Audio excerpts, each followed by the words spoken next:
Chapter 14 Chiamaka. Monday. I wake up late. Dad kept me up all night with stories from his trip to Italy to see Grandma. Not that I minded much. I couldn't sleep anyway, with the guilt and worry weighing on me. I think it was 3 in the morning by the time I'd finally made it into bed. When my brain registers the time, I'm already late, having to rush my morning routine as a result.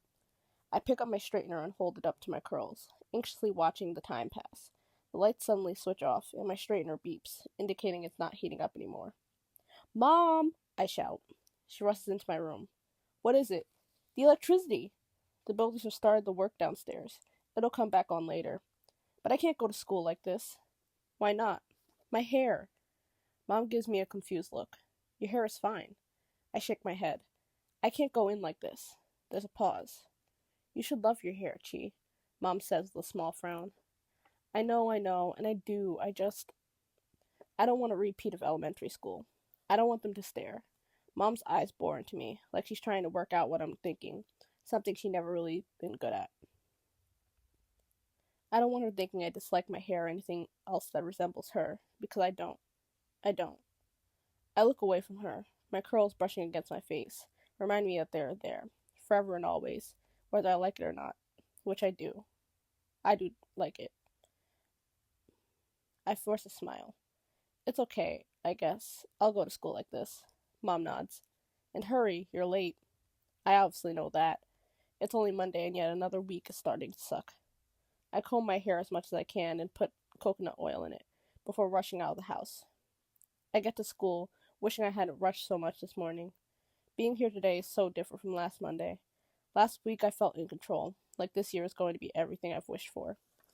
And now everything feels uncertain, like there is something dangerous lurking in the corner, ready to attack at any moment. My stomach squeezes into a ball as I walk. I keep my head up, making sure my body does not give off fear. Bitches can smell fear. I can't help but feel itchy as their stares dig into my skin. Is it another Aces blast, or is my hair? I walk up to Jamie, by his locker. The sound of everyone's voices, deep in conversation, rises to an unbearable level. He looks down at me briefly, flashing a smile as he searches through his locker. Then his head whips back again and his eyes drift up to my hair, then down to my face. I can tell he wants to stare at it some more.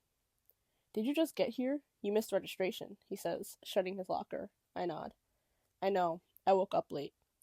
He looks surprised, and I don't blame him. I've never once missed registration or woken up late for school before. "Who are you and what have you done with my best friend?" He grins as we start walking toward our chemistry class. I scan the hallway for signs of Ruby or Ava, but they aren't by my locker. People move out of the way as we walk through, their gazes fixed on my face, my clothes, and my hair. I feel uncomfortable, but I am not going to let it show. "Have there been any developments in the Let's Ruin Chiamaka's Life show over the weekend?" I ask. I didn't get any anonymous texts, so wasn't sure. I didn't get any texts from anyone this weekend, for that matter. My phone might as well have been on silent. "No, not since last week. I think Master Aces is done with you," he says with a wink. Somehow, I know for certain that is not true. Why would they put out that stuff about Jamie in the candy shop? It was like they were teasing, letting me know there's more in store for me.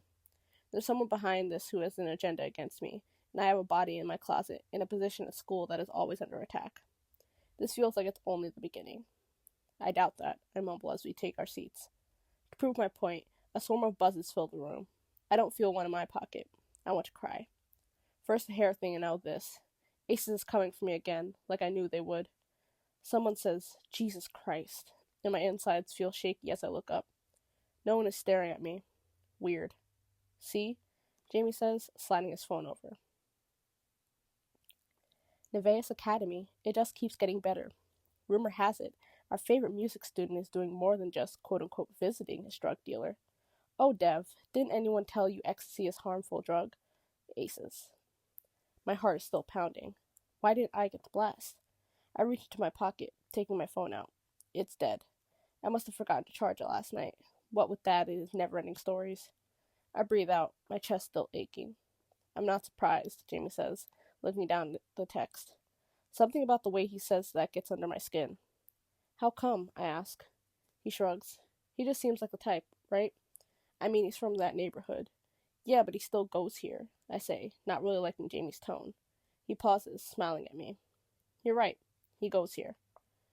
His expression tells me he doesn't fully believe Devon's going here changes things. His expression tells me he doesn't think that Devon belongs here. And even though I belong, I don't look like my dad. I'm not white. And that becomes so apparent on days like this when my hair curls up and I have to brace against the stares and the confusion. I don't straighten my hair because I hate it. I straighten it because everyone else hates it for me. They ask me, "What are you?" And I want to be sarcastic and tell them human, but I don't. I tell them I'm Italian Nigerian. They raise their eyebrows at the Italian part, like their surprised whiteness can produce me. Some days, it really bothers me. And other days, it doesn't. It makes me wonder if my resemblance to my mother has anything to do with this, with Aces. Whether Devon and his blackness and myself and mine are the reason his creep is picking on us. I feel sick at the thought of it. Gee, I don't want to sound paranoid or anything, but people are staring at us, Jamie whispers. I look up and they are. A wave of heat washes over me, my insides churning. It's probably nothing, he shakes his head. Weren't you listening? I heard a bunch of phones go off again. Mine wasn't one of them. I look around again, judgmental glare surrounding us. I want to pretend people aren't staring. Just be normal. Feel normal. But I can't, and it's driving me crazy. Jamie and I have so many secrets together. I grip the edge of the table, looking down, eyes blurring. I try to let the air in, but invisible hands wrap themselves around my neck, strangling me. They are cold and tough and beat at my chest, daring my heart to go faster. She shakes my head, dizzying me, the dead girl who haunts my sleep. In the background, I hear the teacher asking us to settle down. I close my eyes, and she's staring up at me with her mouth hung open, hair stained red. Poor Belle, I hear someone say. I stand, quickly marching over to a random guy in the class, trying to look calm as I hold my hand out. I can hear the teacher yelling at me to sit back down. The guy hesitantly hands his phone over. Belle Robinson, you have a problem. I'd ask your boyfriend and his bestie, Chiamaka, what they are doing this summer. Hint, it involves no clothes and a lot of heavy petting. Looks like Chi might have someone to take to the snowflake ball after all. Once a thief, always a thief. Sorry, Belle. Aces. The gawking follows me into lunch. I haven't seen Belle all morning, and since chemistry, I haven't seen Jamie either. 3 freshman girls approach me, eyes excited and wild. It's scary. Yes? They look at each other. Is Jamie a good kisser? I wouldn't know, I say. All their eyebrows rise together. Aces never lies. Yeah, another says. They always tell the truth. Is it wrong to hit a freshman? If Aces had the guts, they'd stop hiding behind a screen like a coward and come and tell me what they need to say to my face. Anyway, whatever you read about Jamie and me, it's made up. Is it? A voice interrupts. When I turn back around, Bella's standing there. She looks angry, her eyes squinted, her arms crossed. Is it really made up? She asks. This is going to be so good, I hear one freshman mutter. Yes, I answer, looking Belle in the eye, trying to seem confident. Oh, because Jamie told me it's true. My stomach drops. What's true? She shakes her head, looking like she wants to hit me. The rumor that you liked him and kept trying to pursue him, even after he told you he wasn't interested. What? That's not true. So you didn't sleep with him? Or tell him you liked him after he told you he was dating me? I become aware of people lingering, listening in on our conversation. Belle, I came here to tell you this.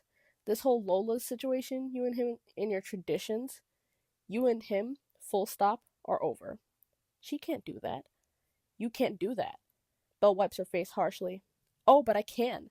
The girlfriend is way more important than the ex-best friend, she says, giving me one last look before storming back down the hall. I feel numb. My arms are frozen. That was amazing, I hear one of the girls say. She really showed her. I watch Belle, her head bowed and her shoulders hunched, getting farther away. I am a horrible person. I didn't know about Belle and Jamie, but even if I had, that probably wouldn't have stopped anything from happening between us. I wouldn't have cared about her feelings. I just wanted him for myself, even if it meant hurting Belle in the process. What a bitch, I hear. And maybe if it were another time, I would have thought of a smart comeback or walked off with my head held high or found a way to put them in their place. Instead, I turned to face the 3 demons again, devious smiles on their cherubic faces, and my hand suddenly comes back to life. It whacks the middle one's face hard enough that it stings my own palm. She immediately covers her cheek, and her jaw hangs open. I hear gasps around me as I stumble back. The girl's expression slowly transforms into a smirk, mischief dancing on her blue-green eyes. She opens her mouth wide, an over-exaggerated scream erupting from it. And in that moment, I know I'm screwed. Headmaster Ward sits behind his desk, across from me, staring into my soul with his small black eyes, his long, wiry fingers crossing over one another. Headmaster Ward, it's not in my character to do something like that. I've never gotten into a fight before. Things are just really hard lately. I feel like someone's out to get me. I'm so over today. Miss Adebayo, there are countless witnesses, most with spotless records, who say you were bullying the girl. I thought you, as head prefect, would know better. That's not true, I say, voice rising. They're trying to make me look bad. They don't even know me. His thin lips turn inward. And why would they do that? I hesitate. Would he even believe me if I told him about aces? I've watched enough murder mystery shows to know nothing good comes from telling on the anonymous bully. I sigh, then look down. There's this person, or people, texting the entire student body, spreading rumors about me and a few other students, and making school very hard to be in right now. I look up at him, and his face hasn't changed. He doesn't even look surprised. I'll look into it, Headmaster Ward tells me, even though it's not much, and he doesn't look like he cares. A tiny weight lifts. Something is happening. Maybe I should have just told the teacher all along. We have a zero-tolerance policy for violence. You're lucky the girl's parents have decided not to press charges against you. As this is your first misdemeanor, I won't add it to your permanent record, but this is your first strike. Another, and there will be serious consequences. He dismisses me, and I leave his office, passing through hallways where there are still people lurking, even though school finished half an hour ago. I'm staring at my dead phone, not bothering to keep my head up and feign confidence. I feel too dejected to pretend. I knew Aces wasn't finished with me.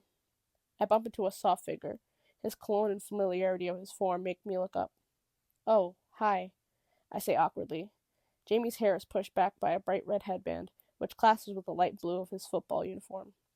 Hey, Chi, he says, avoiding looking at me straight. We need to talk. I think we should distance ourselves for now, Jamie says, staring at a locker behind me. I want to be friends, but I also love Belle and don't want to lose her.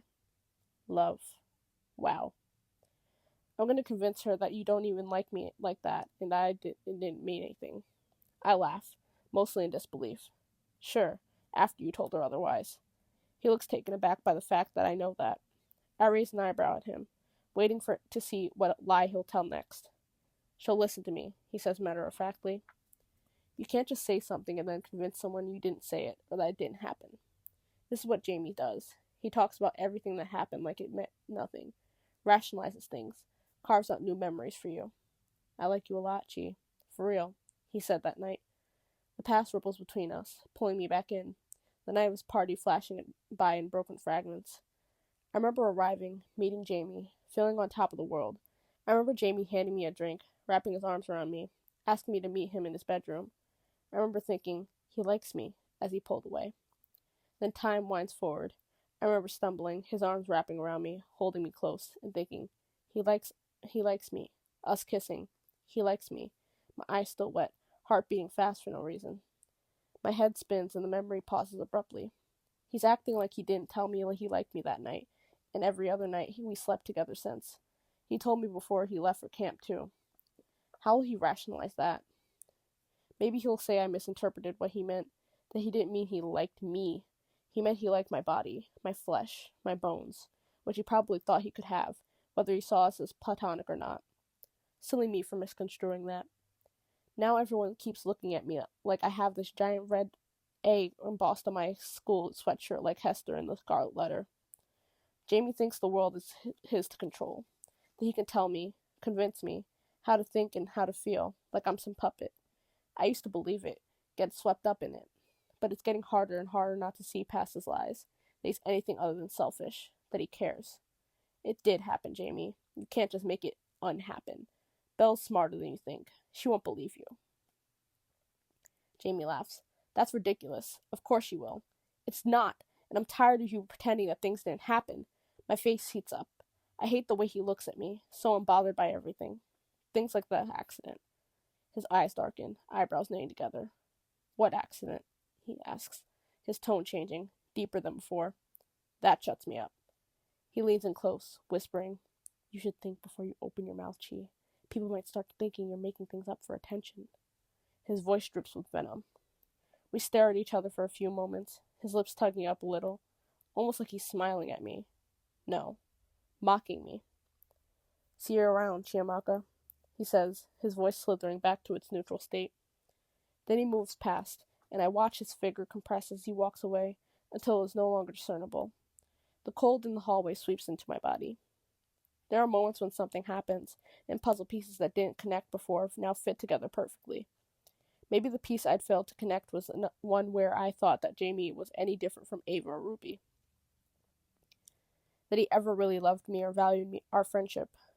Nothing he ever told me was true. I was stupid not to have realized that sooner, blinded by the idea that someone could actually love a person like me. Maybe what I thought was Jamie's love was never love at all. As they say, love and hate are the same, just different ends of the blade.